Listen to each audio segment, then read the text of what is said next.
Hi, my name is Gerhard Schwartner and welcome to Selling Power TV. Today we have the great pleasure of meeting with Justin Sapula. He's managing partner with Janik. Welcome, Justin. Thank you. Thanks for having me. You seem to have unlocked the secret to measuring performance, and you've created an audit.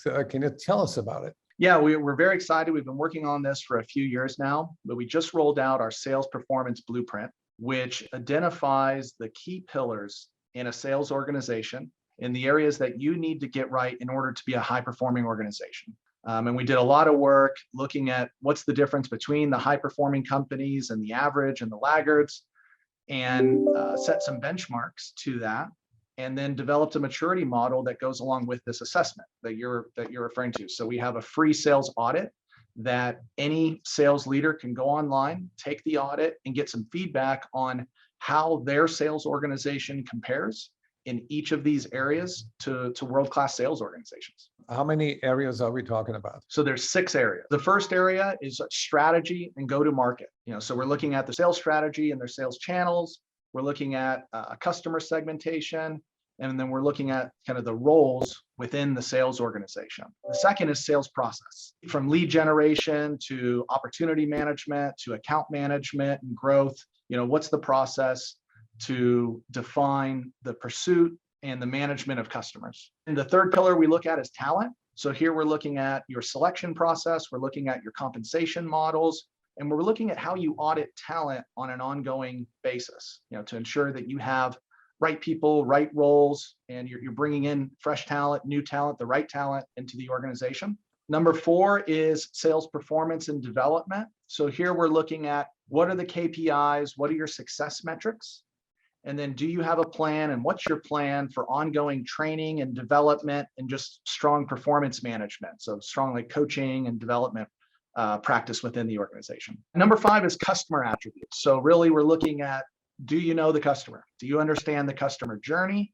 Customer journeys, of course, inform our sales process. And then do you have a strong value proposition? And probably most importantly, are you able to articulate that value proposition in a way that's going to resonate with these customer personas? And what is number 6? Number 6 is tech enablement. So this is really your tech stack, from your fundamental CRM to customer engagement tools to some of the more maybe advanced ones now with content management, making sure that collateral is easily accessible to sales organizations. So it's really just looking at your tech stack and what you're leveraging inside the organization to enable the sales team. What do you recommend after people sort of become more clear about the sales performance blueprint? What are the actions that people can take? First, we provide a free sales audit.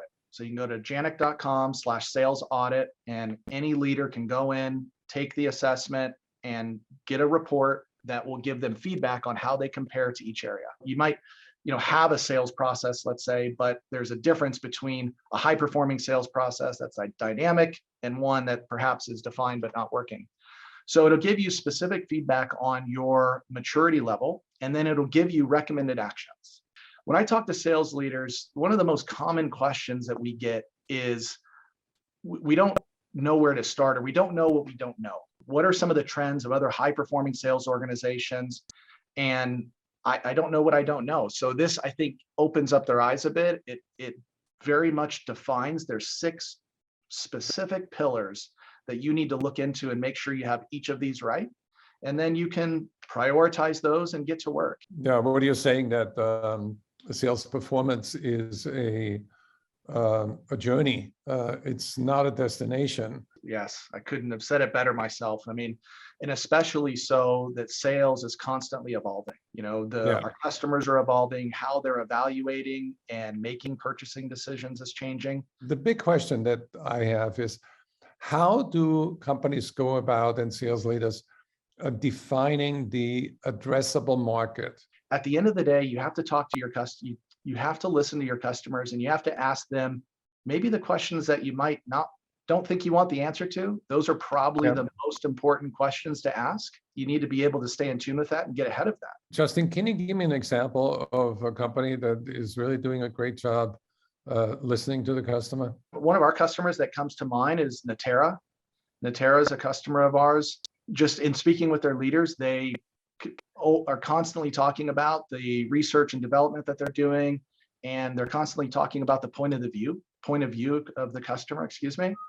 And you can tell it's woven into the fabric, right, of the organization, and I appreciate that.